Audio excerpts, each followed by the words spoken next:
What's going on, everybody out there, and welcome back to another episode of the Dark Avenger comic book review, the show where each and every episode I share my thoughts on books I read in the previous week. And just like last week, I have 16 books to talk about this week, and these books were released on June 17th, 2020. And man, there were some really good books this week. A lot of real enjoyment. And then some books I want more from.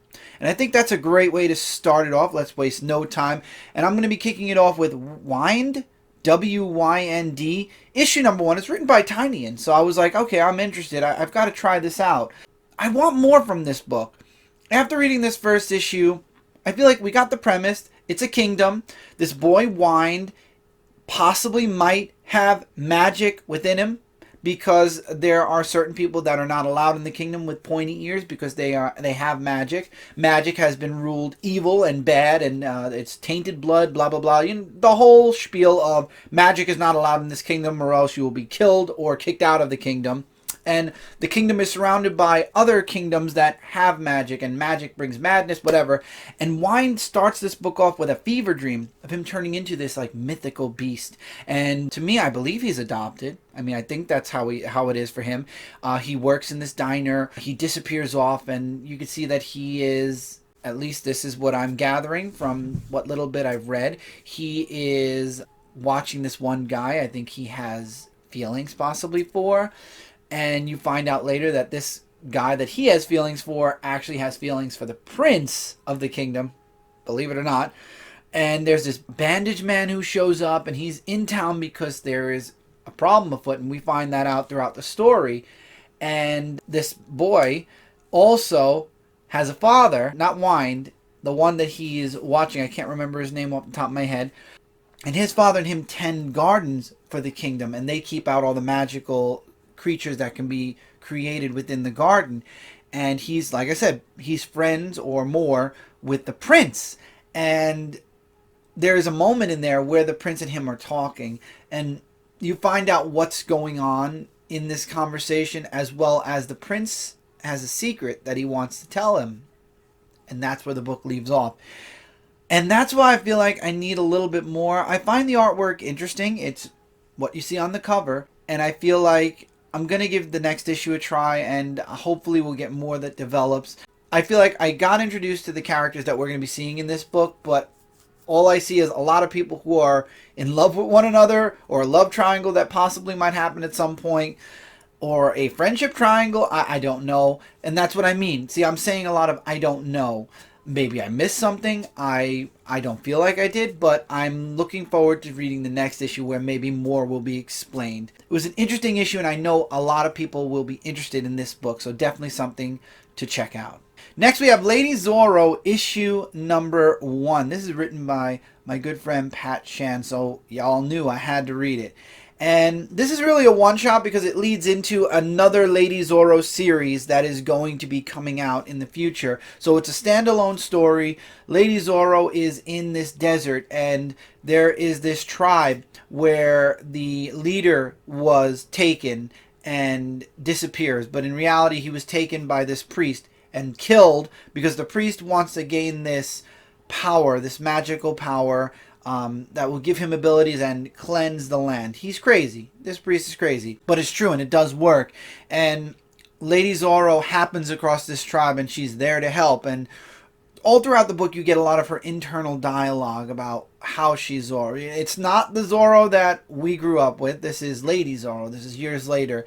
And you get her backstory. So if you have no clue who Lady Zorro is, you will by the end of this issue. The priest ends up attacking the tribe while Lady Zorro's there. And it took a bit of convincing to convince the tribe that Lady Zorro wasn't there to hurt them. She was there to help them. Fight breaks out between her and the priest and his followers.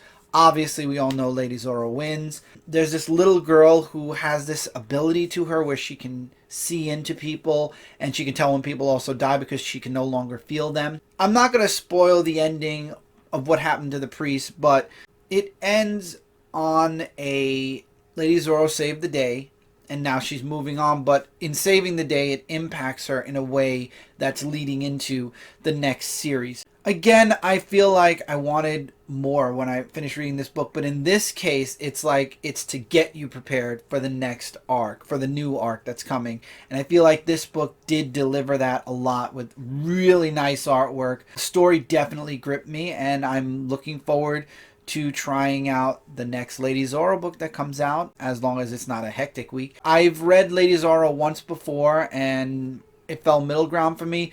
If Pat Chan is driving the boat for Lady Zorro, and this is what we're going to be seeing, like this issue, I have high hopes for the new series. Next up, we have Nightwing Annual number 3. So this takes place, the story takes place before Nightwing lost his memories, and there's a reason for that, because at the beginning of the issue, now again, I haven't been reading Nightwing for a while, so this takes place when Rick Grayson was tricked into becoming a owl for the Court of Owls, a Talon for the Court of Owls.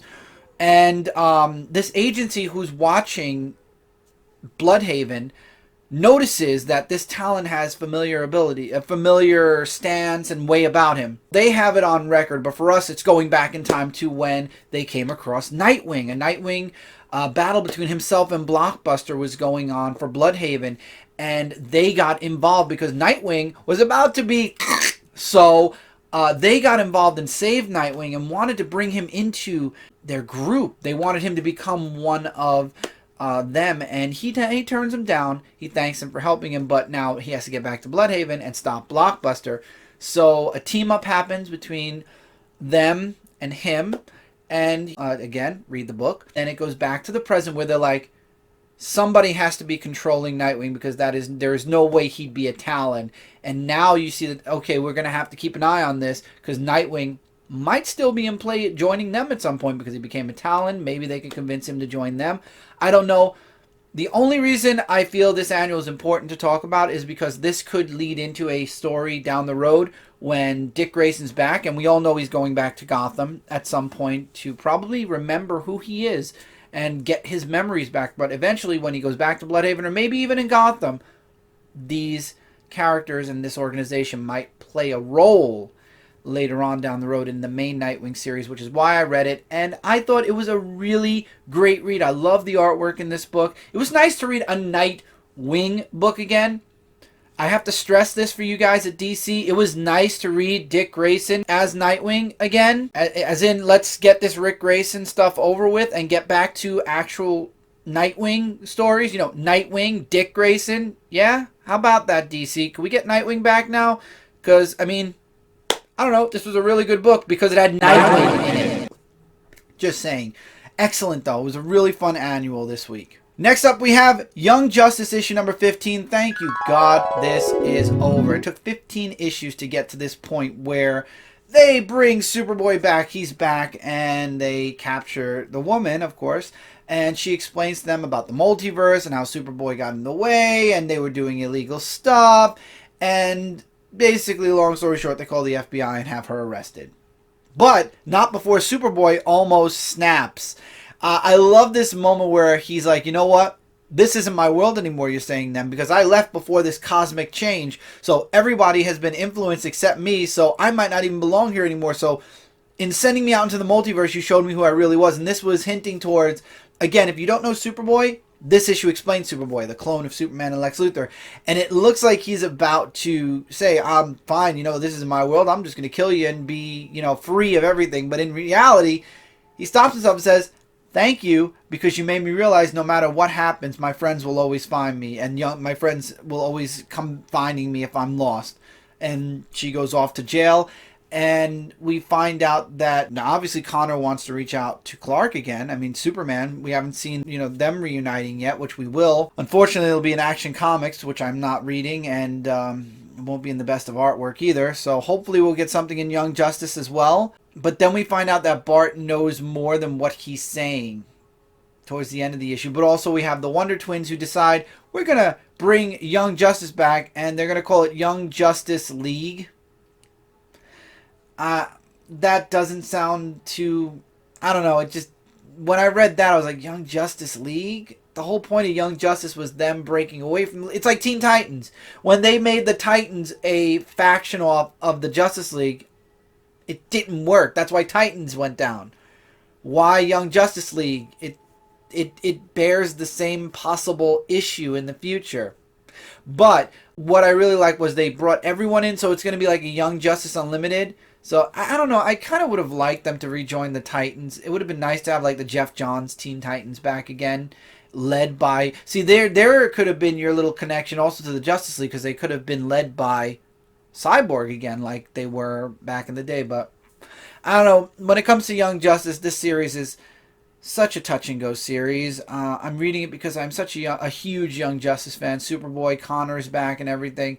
But where Bendis is going with Young Justice again, I hope that Bendis has a good idea of where he's going next. I'm hoping. We'll see. We'll see. I think the next issue is going to focus more on Bart and what he's seen while he was outside of the continuity as New 52 came.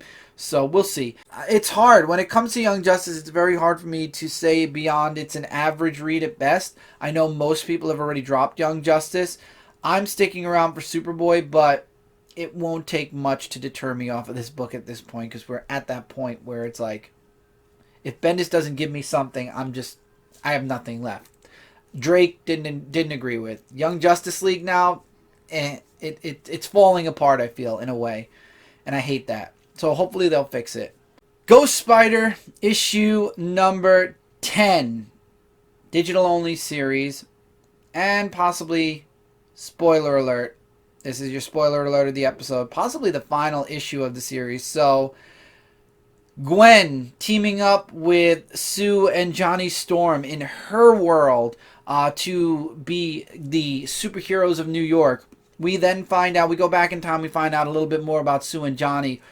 You find out that they don't want Gwen around. They want to be New York's only guardian / superheroes. So they blackmail Gwen and tell her, either you leave and let us have New York for ourselves and we're the heroes of this place, or we're going to show this doctored video we did that looks really convincing and you can go back to jail and everybody you care about will be, affected by it.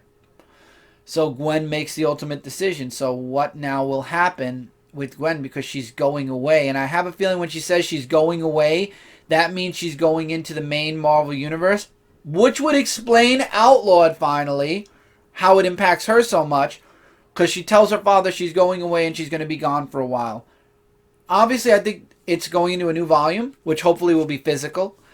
If not, then I'll probably be reading it digitally at least. She's going to go into the main Marvel Universe and figure something out and come back, I feel, and be the hero that this world needs in her universe. That's my prediction, but it also explains again how Outlawed, how that's going to come about. But I think she's leaving to go to the main Marvel Universe. I'm looking forward to it. Again, if this is true though, and this is the last issue, why, oh why, could we not get the last issue or two physically? Again, makes no sense with Marvel. Marvel and DC, guys, sit down. Seriously, work out your problems right now, because there are serious issues in both Marvel and DC. And I feel like these are the two companies I love. These are the two companies that brought me into comic books before I even found the independents. And I don't want to see them falter and crash and burn. I want to see DC and Marvel thrive. So don't mistake me complaining or talking about something or saying, Marvel, you need to sit down and really work this out. Don't take this as me bashing them. Take this as me really wanting them to be the best they can be. Same thing with DC Comics. But right now, DC is making so many bad decisions that they need to sit down and truly internalize on, are they making the best decisions, not only in their books, but with their company. But that's a whole different animal. So we're not going to get into that, and we're going to stick with the books right here. So next up, we have Death to the Army of Darkness, issue number 3. Love this series out of Dynamite. I've been reading this since issue number 1. Amazing, amazing series. So Ash has been separated. He's been split into several different personalities. A skeleton. This is for people who weren't here when I reviewed issue 2 before Corona. A skeleton. His female side is him. There's a talking dog, which was the pet to the man who used the Necronomicon to split Ash into all these different people, and then a mini Ash. For those of you that watched Army of Darkness, you know the mini Ash is like a little trademark to Army of Darkness. But anyway, They use the Necronomicon to try to find a way to come back together and to stop the Deadites, because in doing this separation, the Deadites are now back. And it sends them back in time. It sends them to where possibly it all began, and they're in Egypt, and they get into this fight. They get taken to the Empress, and they try to get help from the Empress, who thinks they're Deadites because they look so different from everybody else. But in reality, they're not, and they get attacked, of course. This reminds me so much of Army of Darkness. And obviously it shows that they're not Deadites, and the Queen now will help them. I do also like the underlining factor of some of Ash's personalities don't want to go back to the way they were. They want to exist. And this could be an issue down the road for this series. And a lot more happens, but the ending comes to, and this issue comes to them finding the lair of the Deadites. What's next? I always love how writers can catch Bruce Campbell's personality, the way he is, the way he talks, the way Ash talks in the I almost said The Walking Dead. Oh boy, the Army of Darkness series. I love reading Army of Darkness books, and this has been an enjoyment so far. I'm truly looking forward to issue number 4. If you're a fan of Army of Darkness, if you're a fan of Bruce Campbell, if you're a fan of horror yet in a funny, there's a way of putting a mix of humor into it, you should definitely be checking out the Army of Darkness books. They are a lot of fun to read. Next, we have The Flash Annual number 3. And really, I don't know why they're calling this a Flash Annual, because mostly it's about Suicide Squad and following the events directly after the previous issue of Suicide Squad. Now we have Suicide Squad coming out next week again, but this is a Suicide Squad centric story. It's Boomerang telling police officers about, he got captured. We don't know how or why he's in a police interrogation room, but he's telling the story on how that happened. So Suicide Squad leaving at the end of the last issue, and they come face to face with Flash, because they all go to Boomerang's hideout, and Flash shows up. And he's like, I want to help you guys. You know, they try to fight him for a bit. He's like, no, I want to help you guys. I want to get you out of here. So they don't tell him about Ted Kord, but apparently he knows about the hit that's put out on all of them, so he wants to help them. And he really does try until Deathstroke shows up. And I love how Boomerang comes up with this plan with Flash, and Flash wants, Boomerang did his time. He believes that Boomerang's a changed person. He wants to, give him that second chance. So he's trying to help the Suicide Squad. Fight between Deathstroke and Flash happens. Won't say how that goes, but Suicide Squad does manage to get away. Of course, Boomerang sacrificing himself, fighting Deathstroke to get them to leave. And then we get back to the police agency, because he got captured by the police because Deathstroke left him for dead. Lo and behold, they don't believe his story, because they don't believe the Flash would help him. They don't believe the outcome of what happened with the Flash with Deathstroke. They don't believe any of it. So they start walking him out to take him back to Belle Reve. And Flash shows up and saves him and leaves them with Deathstroke instead. Leaves Boomerang in his old home all the way back in Australia. And tells him, and then you find out that the whole thing was set up by Boomerang there. And he goes off, and Boomerang goes off in his direction. So this is a Flash Annual, right? Felt a lot like it was very Boomerang-centric, and Flash just guest starred in Suicide Squad, even though in the next issue of Suicide Squad, you're going to have Batman involved. I loved it, though, because I love Suicide Squad. So this was definitely an enjoyable annual read for me. But again, for those of you that aren't into Suicide Squad, you might not want to read this. If you are only reading Flash for the Flash, this had Flash in it. Flash played a major role in it. But to me, if you would have taken the title and erased it and told me to put a title on this book, I would have put Suicide Squad.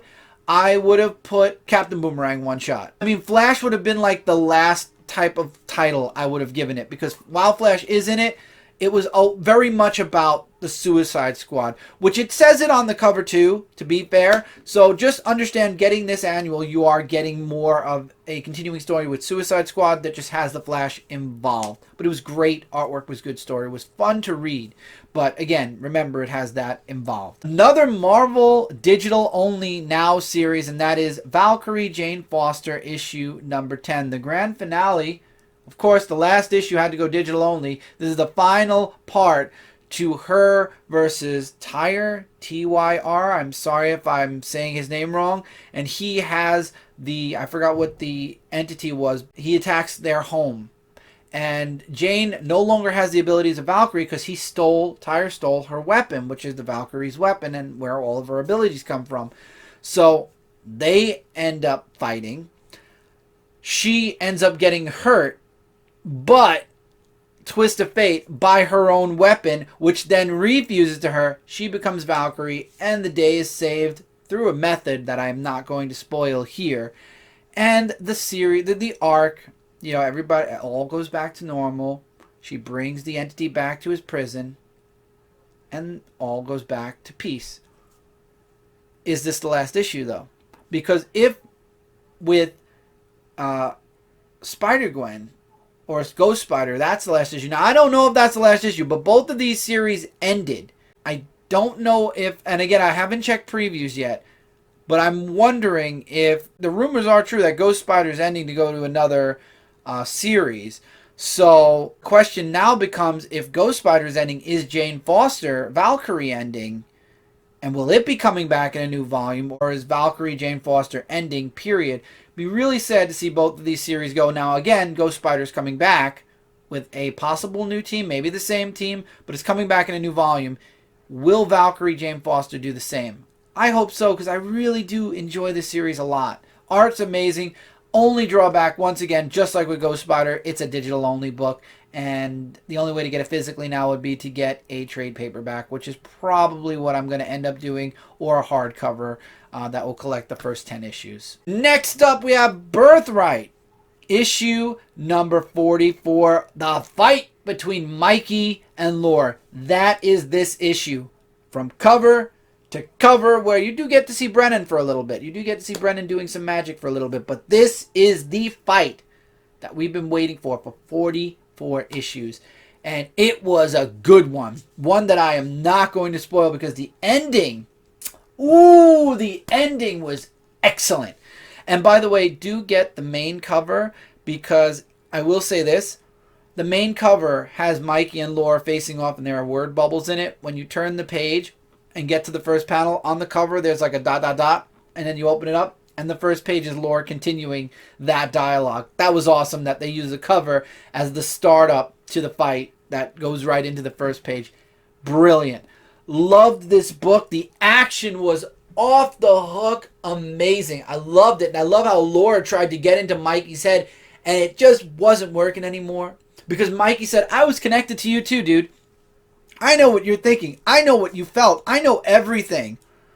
And I know that you don't have all the power you had on Tyrannos here on my world. Oh, it was so good. Read Birthright. Read it. And this was my favorite issue so far. Of this volume, this was my favorite issue. And I cannot wait till the next issue, because the way this issue was left off, we know this is going, I believe this is going to 50. I think it's ending at issue 50. So that means there's still 6 more issues to go. What's going to happen in 6 more issues? And in the letters column at the end, the writer says there is still a lot more that's going to happen. So even with this ending, what more is going to happen? That's got me worried, but also super interested in seeing how the second half of this volume is going to play out. Excellent, excellent book. I loved it this week. This was great. Next up, we have another book that I had to read, and that is a Man Amoung Ye issue number 1. Pirates. Y'all know I love Sea of Thieves, and I love me some good pirate stories. So this story is about an all-female crew that apparently is going to be happening, but the story opens up with the main character, Annie, who is part of a pirate crew, and they're pillaging a ship of its gold, and then they're sinking it and sending it to Davy Jones' locker. I love it. And I love how she is partnered with the actual captain of the ship, who is the infamous kind of like Jack Sparrow kind of status. And the crew doesn't like that his partner is a girl. They don't like having a female on the same level as them as a pirate or as a crewmate. So there's talk about possible mutiny, and then there's this little boy that ends up stowing away on the ship, and he ends up in the brig.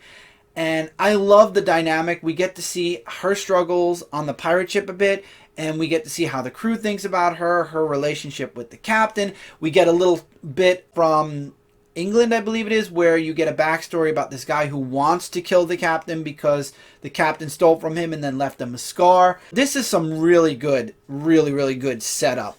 But then by the end of the issue, we find out that that boy that stowed away, that was on the opposite ship, working on that ship, just like Annie, it's not a boy, it's a girl. And Annie actually stands up for her because they're about to beat the crap out of her, thinking it's a him, and then they find out it's a her, and that's where the book kind of leaves you off. And I love the artwork. I will say that. I love the dialogue and the way this story is structured so far. I'm really excited to see further down the road because Annie is supposed to be making her own crew, an all-female crew. So I'm very interested in seeing that. And this was just an awesome setup issue. Everyone should try this book out, especially if you're a fan of Sea of Thieves or any type of pirate book. This was good. Very good. I'm really happy I decided to get this series in a physical single-issue format. It was just a pleasure to read, and I cannot wait for the next one. We're going to go into AWA now, and we're going to start off with Hotell issue number 2. This series is getting better and better. The first issue was a pleasure to read. This one was even more out there than the last. So in the first issue, there was this couple, this husband who was kind of hitting on the character, the girl, in the last issue. This connects because him and his wife end up going to this hotel, and they're on this trip, and I don't want to sign anything, I don't want to be involved, I'm supposed to be sick at home, so you sign and get us a room. So they're there, they go around, they actually do opposite what the hotel manager says. Don't go out in the forest, and he told that to the girl and she didn't. That couple did, and they found this lake, this rainbow colored lake, and of course, whenever anything is like that, you got to start to wonder. But anyway, and he's testing the water for something while they're looking at it, and she's like, why are you doing that? He's like, nothing, just seeing how cool or how warm the water is. Let's go back. So they're celebrating being by themselves and just getting away from it all. And that's where the twist happens. We find out that he wanted to get away from it all to kill his wife. And he does. And he buries her in the lake. He throws her in a suitcase in the lake. And that's where we get the crossover with issue number 1. Because as he's coming back from the forest, and he's talking to this girl, just like in the last issue, and the door opens, and she's like, that's my husband, yada yada. And he goes into the hotel room, and she shuts the door. And now we find out what happened after. She's alive again. He's freaking out. He tries to kill her again. It doesn't work. What's going on? So he's like, I know I killed you. There's no way you're my wife. And we find out why he wanted to kill her. Read the book. You're not going to find out why. And then, again, I'm not going to tell you this part. We get the dark twist at the end of the issue with the wife. Because now he wants to go back to the lake and make sure his wife was in that suitcase still. And this is just like some type of a monster demon. Let's just say what he did to his wife. I think he would wish he did that she did that to him in reverse because of what happened at the end of this issue. Hotell is an excellent series. If you like horror, if you like some dark twists at the end of your book, read Hotell. This was excellent. Loved it. And this is why it's part of my top 5 favorite AWA books. Speaking of top 5 AWA books, another one of my top 5 AWA books, The Resistance, issue number 2. So the virus is gone now. The virus is over. But now the world is finding out, little bits at a time, that people who survive the virus, some of them may mutate, some of them develop special abilities, and then others, which this is going to lead into another book down the road called The Moths, others have their abilities but have to activate them in order to use them, and when they activate them, they only have about 6 months to live, and that's going to be a different book.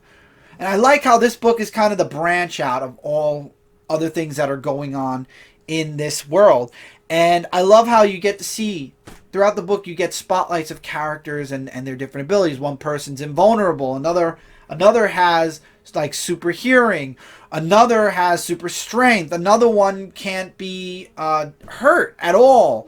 And some of them have psychic abilities. And we get a little bit of a recap. We get another moment from issue 1 where the Attorney General says, I can't follow this because the president wants to do certain things, put certain sanctions on. He's like, I can't do this, I'm going to quit. And he gets taken away, and we saw that person watching him being taken away. Now we find out that that person is part of the resistance, and the resistance saves him. And they are people with abilities too, who no longer are part of any nation, any country, because the countries want to find them, quarantine them, or put them away somewhere because of these abilities that they have. And I feel like this is so much like what would happen in reality, that we would get people with special abilities and want to lock them away in fear that they might turn on the world and try to kill everyone, or use them, or as the governments would possibly use them for their, you know, their abilities and what they can and can't, you know, what they can do. They're the resistance that are fighting against all these countries. There's a lot of dialogue in this book. So much so that I could spend another half hour of this show explaining what happens in this book to all of you. I'm not going to do that. But reading this book, you find all this out about these people with special abilities, what the government wants to, what the governments want to do with them. And it ends with you being introduced to the resistance, who the resistance are. Now we're going to get more information, hopefully, in the next issue. But the book ends with the teaser for the Moths. So I'm really looking forward to the Moths. The Resistance, definitely top three AWA books. I love it. I love it. A lot of dialogue. Art, however, for both Hotell and Resistance is a bit dark. Hotell was a bit brighter than the last issue, but the Resistance is still a bit dark at times. But still, in the tone of what's going on in this world and the books themselves, spot on though. Could be a little brighter, but that's just a minor little, not even complaint, because I love it. It's more of a little thing that they could adjust. Let's put it that way. Next up, G.I. Joe, A Real American Hero. I feel like I just talked about this book. Issue 272. Snake Eyes is free. He breaks free. And G.I. Joe is making the plan to go all the way to Springfield to save him. And you got the Joes getting ready. They're gearing up. They're ready. You know, Zartan's teaming with them. Despero and the Baroness are teaming with them because they don't think that Cobra Commander's right for wanting to brainwash Snake Eyes into a mindless, Cobra Cobra soldier or whatever. And see, that's the one thing I love about Snake Eyes is that they respect most, other than Cobra Commander, respect Snake Eyes because he is an honorable enemy, not just an enemy, and they don't want it, and they don't agree with what Cobra Commander is doing. So Snake Eyes is escaping on his own. G.I. Joe are about to land in Springfield.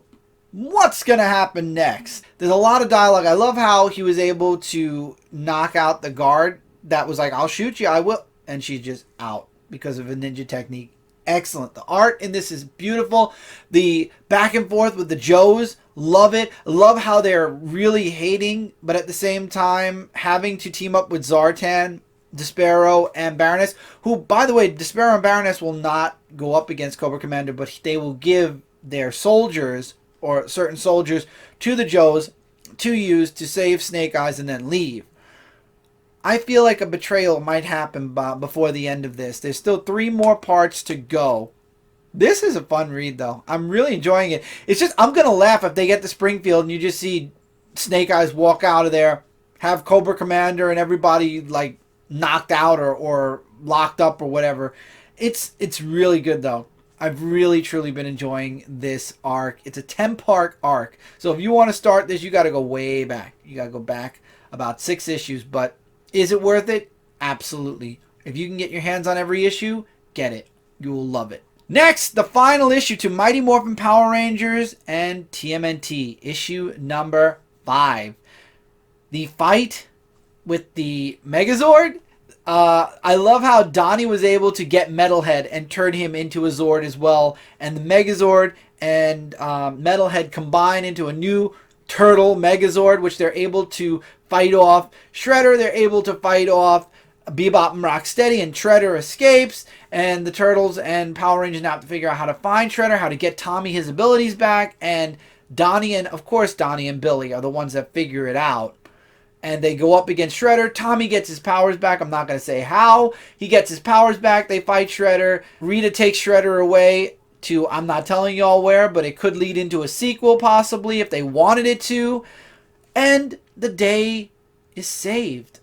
And the ending was really nice with Raphael wanting a round 3 with Tommy, Tommy's friends deciding to stay in New York and take all the ex-Foot Clan members and do right all the wrong they did. I thought that was great. The artwork in this book was excellent. The Turtles crossing over with the Power Rangers, it was a great read.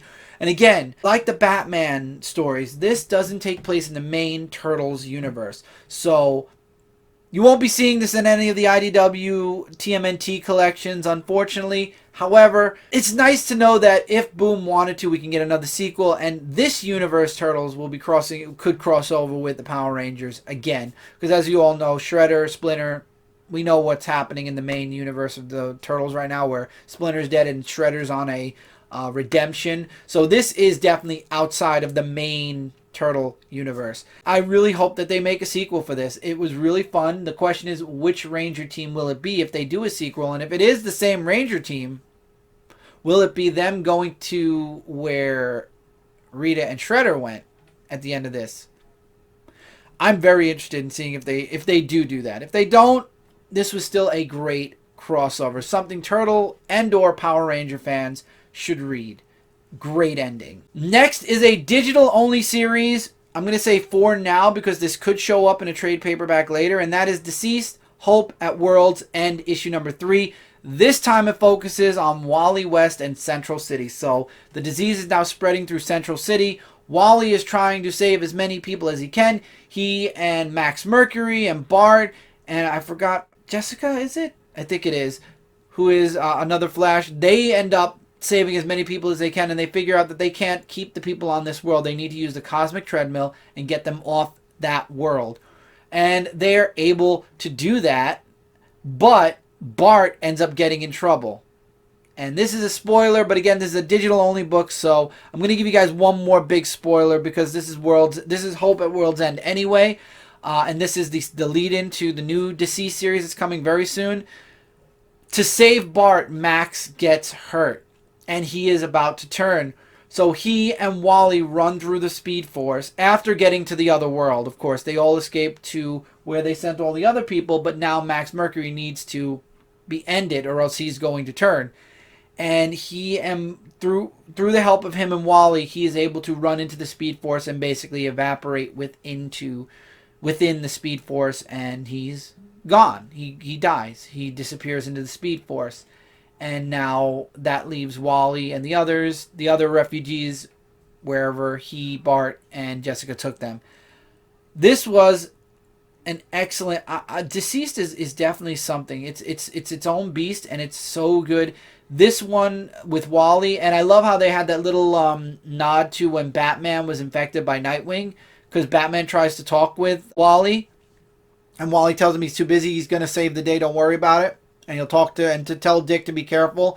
And unfortunately, Dick is dead already. And you got Batman in the suit that he's in, about to change soon.